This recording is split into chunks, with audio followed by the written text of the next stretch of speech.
Nomiki Show. We clash momentarily for class solidarity. Cash circulating, give the masses back its currency. Greed from elites, oligarchs stay fed. Deep state, fake fed, everybody break bread. Racism, homophobia, sexism, religion in this melting pot we live in. Time to build a new system, unionize labor rights. Highlight the issue, talking heads left is best. The saga continues. The Nomiki Show. Hello and welcome to the Nomiki Show. You are watching a special during our holiday week, but news does not go away. As much as some of us would like it to slow down just a little bit, we're talking about next year's elections today, and specifically, we're going to be talking about Texas, and Beto O'Rourke's latest run for governor, which is, of course, he's run a couple of times now, and he's for statewide office in particular.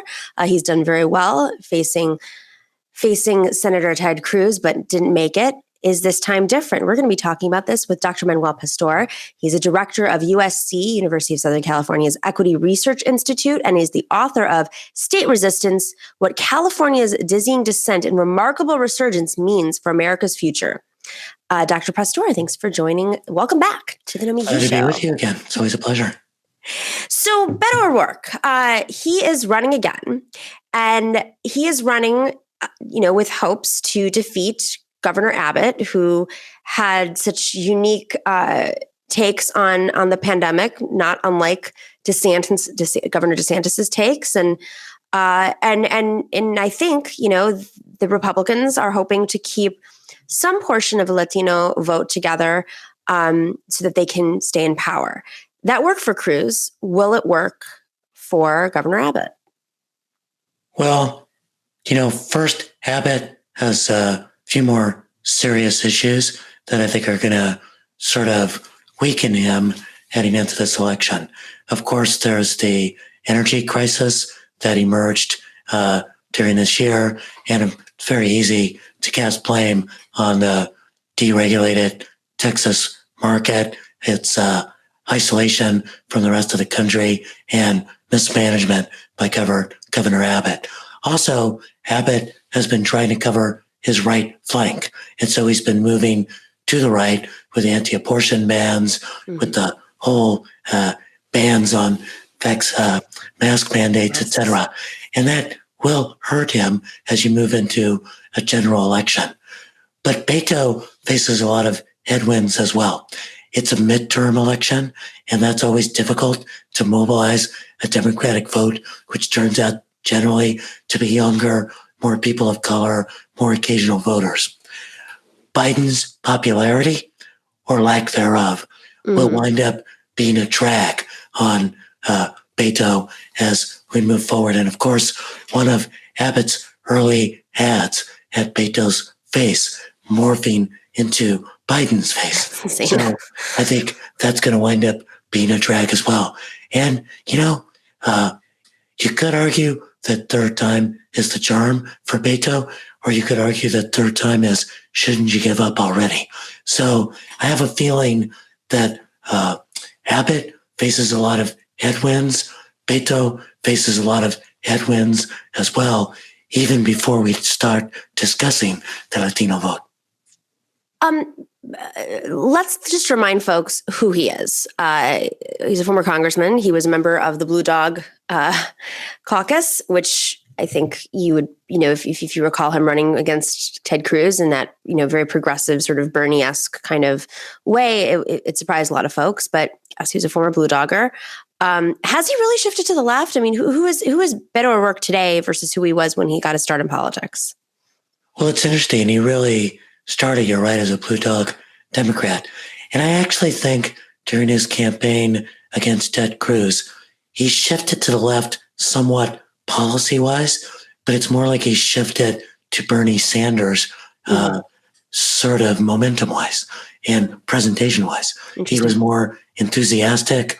He was trying to rally new and occasional and younger voters. He was trying to make sure that he took no constituency for granted. You'll recall that he tried to campaign in every county in Texas, and there are a lot of counties.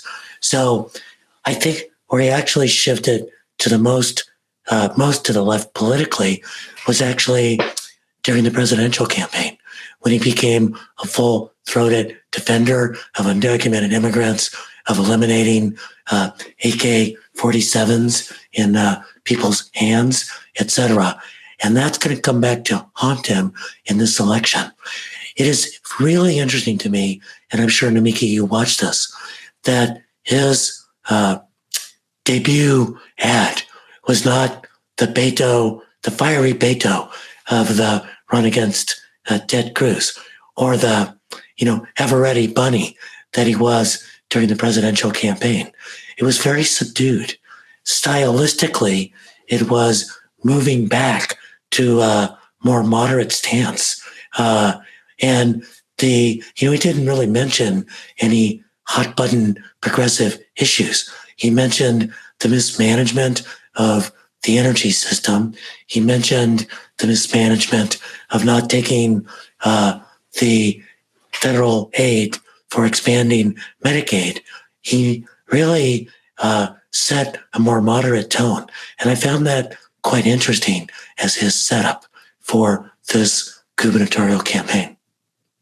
And just, we can play a clip of this in a second, but the way he did this stylistically was he was just facing the camera. And I have my own personal opinions. I love the idea of speaking directly to a camera. I just think he went on for a little bit too long, and the shot wasn't tight enough to build that trust. But that's just my, personal kind of messaging, styles. My notes on his style. He's not Latino. Let's clear the air here. He goes by Beto, but he's not Latino. Do folks know that in Texas? Is that going to influence the Latino vote at all? Well, it's something that the Republicans are going to make a great deal of. And they've already begun to call him by his full name, Robert Francis O'Rourke. It's important to realize that, which might come out with, by the way, might hurt them in the end, because... Well, I think one of the interesting things about it, and I think this works in Texas, it probably works elsewhere as well. He's been called Beto since he was a kid. He speaks Spanish. He's earned a lot of trust by the work that he's done in El Paso and on the border.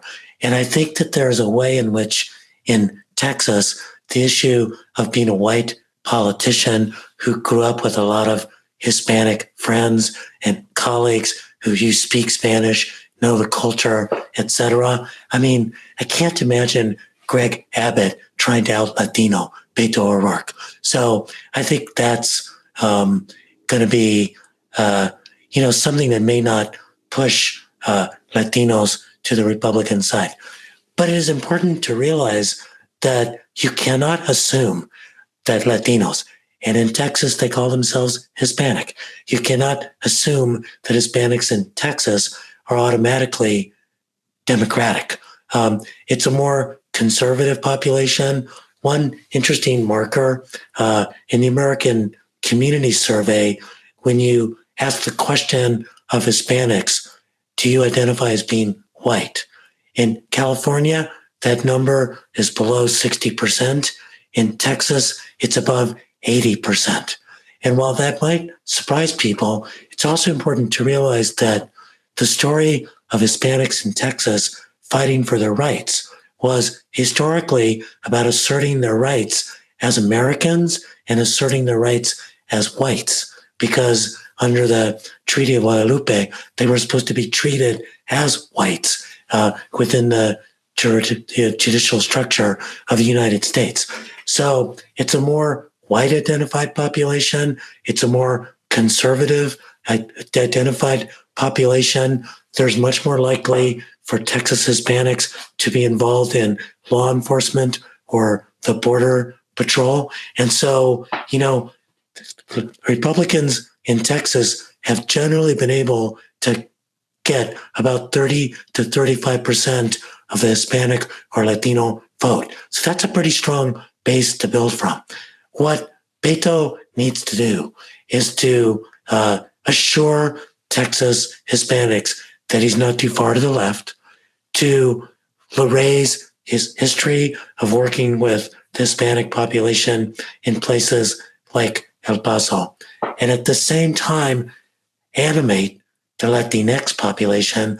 And by that, what I mean is young Latino voters who are very anti-Republican, very pro-Democrat. Challenge, this is a midterm race. And in midterm elections, the share of young voters of every ethnicity falls off. Somehow young voters think politics is only about presidential elections. But this, he's going to have to overcome that headwind of this being a midterm election. I'm curious. I mean, I was born in Arizona and I grew up in Buffalo, New York. But I went back to school in Arizona, and it was interesting. Very similar. A lot of overlap in my community, and even marriage in terms of the Greek community and the Mexican community. But so much of the Mexican community that I had been around growing up was very conservative, and part of that I think is, at least from my own personal experience, is because they were coming from northern Mexico, which is very conservative. And then you get a place like California, where you have a lot of farm workers, people who've come from other parts of Mexico, other regions of Mexico, and may have different experiences. Is that similar in Texas, or why is it that Texas is more conservative than, say, other parts of, where you have a Mexican population, a very strong, large Mexican population in Southern California? I am so glad that you're asking this question, because one of the mistakes that political analysts make is they say, what's going to happen with the Hispanic vote, without considering its composition, without considering its location, without considering its history. So in Arizona, you had, when you were growing up, a long-established Hispanic population, tended to identify itself as white, tended to be a little bit more conservative. That population has transformed dramatically. Why? Because there was an influx of Mexican immigrants, and because they were so othered and racialized by Sheriff Joe Arpaio and the Republican Party, that swung a lot of the Hispanics in Arizona to a much more democratic perspective. It's very similar. I'm a Cuban by origin. My dad was born in Cuba. And prior to Proposition 187 in California, he always proudly called himself Cuban and not Latino or anything else. But after Proposition 187, he realized that wasn't an attack on immigrants. That was an attack on everyone who was Latino. And he began to call himself Latino. So in Arizona, I think it was the attack on immigrants and the attack on Latinos that swung that population to the left.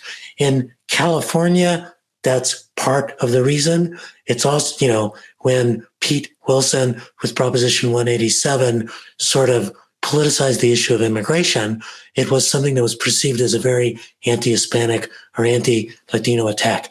Another big part of that is that there was a big influx of Central Americans, many of them fleeing the civil wars, and they came with lots of political practices that were a little bit more to the left. In Texas, what you've got is a much more established Latino population. It's one that asserted its political rights by asserting themselves as being white people in America. And you simply have a much more conservative ethos overall. You can't imagine that if you're in a small rural town and you're Hispanic, that somehow you're missing the whole small rural Texas conservative ethos. And that affects that part of the Hispanic population in Texas as well. So there's many different reasons why. But the reality is, you can't simply say the Republican Party is racist and assume that it's going to animate the Texas Latino population to reject the Republican Party. It's fascinating. I think there's one other factor as well, and I think this is really important. If you think about someone who's not particularly political, but they want to be civically engaged, and so they say, well, I want to be a part of the Rotary Club or the Chamber of Commerce, etc. In Texas, the Republican Party has held such sway for such a long period of time that someone who simply says, well, I want to be a civic leader, also joins the GOP, because that's the vehicle to be civically engaged. If you're in California and you're Latino and you join the Republican Party, you're spelling civic death for yourself, because it's such, in our state, the most popular party is the Democratic Party. The second most popular party is Decline to State. And the third most popular party, falling by a long wind behind, is the Republican Party. And Caitlyn Jenner will shift that. Didn't work. And the most, of course, and Caitlyn Jenner showed this, is that there has been no statewide race that a Republican has won since Arnold Schwarzenegger, and man, was that guy an exception. So if you're an ambitious civic person, you're moving into the Democratic Party in California. If you're an ambitious civic person in Texas, you might actually move into the Republican Party, even if you're Hispanic. And it's also, you mentioned the Chamber of Commerce and the Rotary clubs. I mean, I grew up in outside of Buffalo, New York, in somewhat rural area, and a 3-to-1 Republican area. Yeah. And that's exactly what people did, is they joined their local Chamber of Commerce, which seems so foreign compared to the National Chamber of Commerce, because, it was where they would go to breakfast and they'd like network and they'd share cards and they'd pay their, $15 a month dues or whatever it was. I got to go to events and socialize. And that was the activity. And, this bucolic little village. They got to help their local business, know who those businesses are, et cetera. So, we forget how at a local level, these, a lot of local politics now has become quite polarized because of the national dynamics and the way in which political parties are taking advantage of things like school board elections, local elections, and so much more.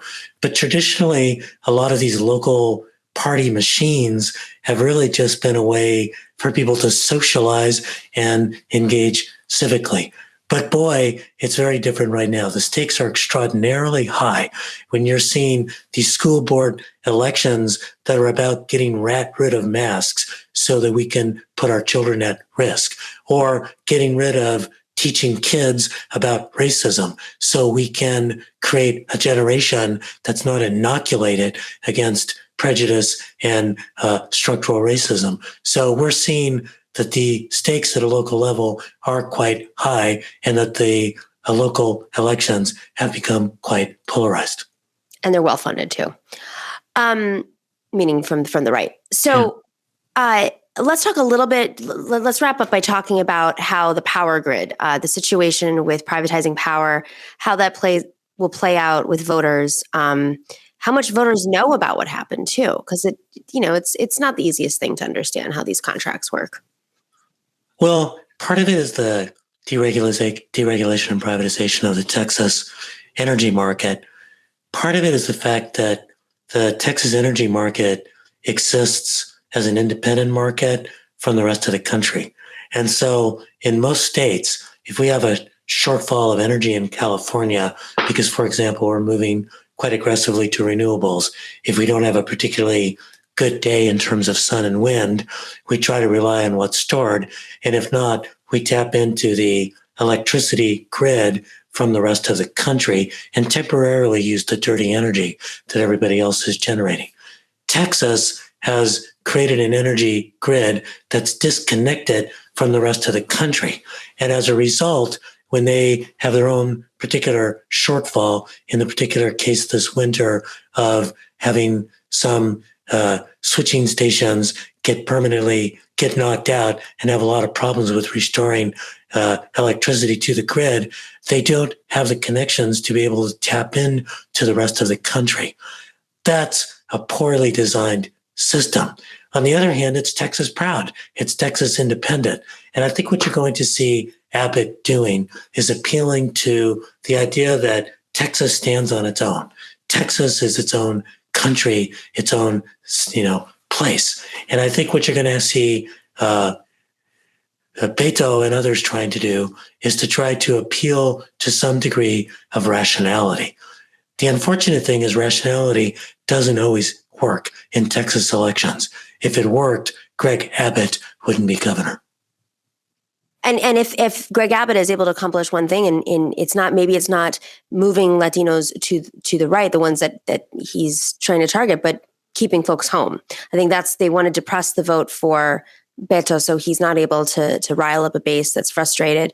But there's a very effective shot. There's a shot at effective messaging in terms of this privatization and just personalizing it, showing, the elderly who are affected and weren't able to access water for days or, I mean, the hurricanes, of course, we could talk about that and just how much it's gotten, so much worse in Houston in particular and the mutual aid that had to be set up because government is too independent. Everyday people shouldn't have to be taking care of each other. That's why you pay taxes, right? So. Yeah, I mean, I think that's going to be one of the things that's going to be a central messaging issue, and it's a couple fold. One is to make the point that Republicans get into power, they tend to mess things up. Right.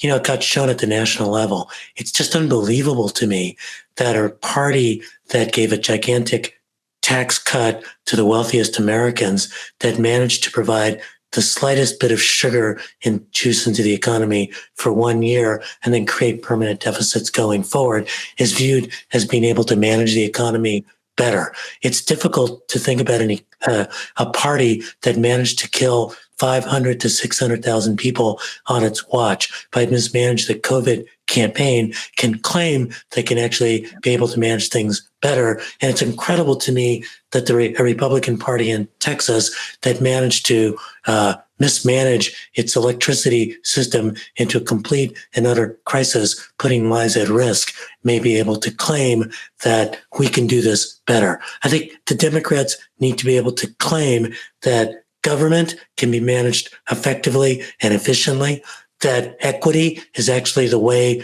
to grow our economy in a way that will not only be about fairness and inclusion, but about the fact that when you put that much money in the hands of the rich, you're bound to get waste and expenses on things that are not useful while you're not investing in poor people's ability to get healthcare, low-income kids' ability to get an education, low-income people's ability to train for the jobs of the future. So Democrats are going to have to claim the argument that equity is not just about fairness, but about growing our economy. One of the things I think that's going to be another set of headwinds for Beto and any Democrat in Texas to face is redistricting and the way in which the Texas Republicans are gerrymandering to try to lock in Republican advantage, even as Republicans no longer claim a clear majority of the statewide vote. And you can think to yourself for a minute, well, how is that going to affect a statewide election like the gubernatorial election? But the problem is we never know what's going to animate someone to vote. And maybe it's the local candidate for the Texas state legislature, or maybe it's the local congressional race. And if you can animate people there, then they're out to be able to vote for the gubernatorial candidate as well. And so these shenanigans around redistricting to try to suppress the voters of color and try to suppress Democratic voters, they can have statewide consequences as well as consequences in the districts that are being gerrymandered. Oh my God, so many things to think about. And it's also extremely horrifying because they're so well funded, so organized, and Democrats are democrating. The thing is, they're well funded and they tend to think a couple of steps ahead. And that is one of the things, and they tend to be able to own the narrative about government being inefficient, Texas being independent, leave us alone, etc. So Democrats are going to have to try to figure out how to generate the kind of funding that's necessary, how to think a couple of steps ahead to create permanent structural advantage for progressives, and how to change our narrative so we are constantly talking about our economy, talking about the government as one potential tool to improve our economy. Mutual aid is another, small business is another, and importantly, owning the argument that racial equity and economic equity are about fairness and inclusion, but they're also about making sure that everyone can succeed, be productive, and contribute to the prosperity of our economy. 100%. So perfectly said, Dr. Manuel Pastor. It's like you come on to preach. I really appreciate it. I guess I'm not just a Manuel Pastor, but I'm a pastor as well. Yes, yes. You're also a very good taco.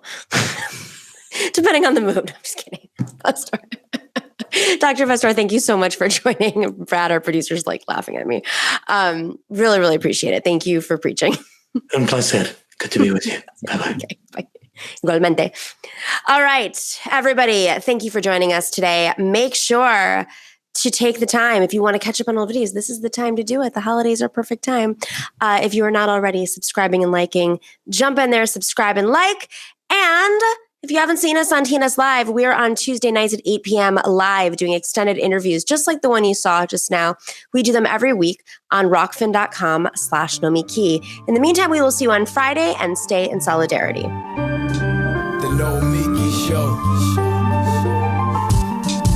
We clash momentarily for class solidarity. Cash circulating, give the masses back its currency. Greed from elites, oligarchs stay fed. Deep state, fake fed. Everybody break bread. Racism, homophobia, sexism, religion in this melting pot we live in. Time to build a new system, unionize labor rights. Highlight the issue, talking heads left is best. The saga continues. The Nomiki Show.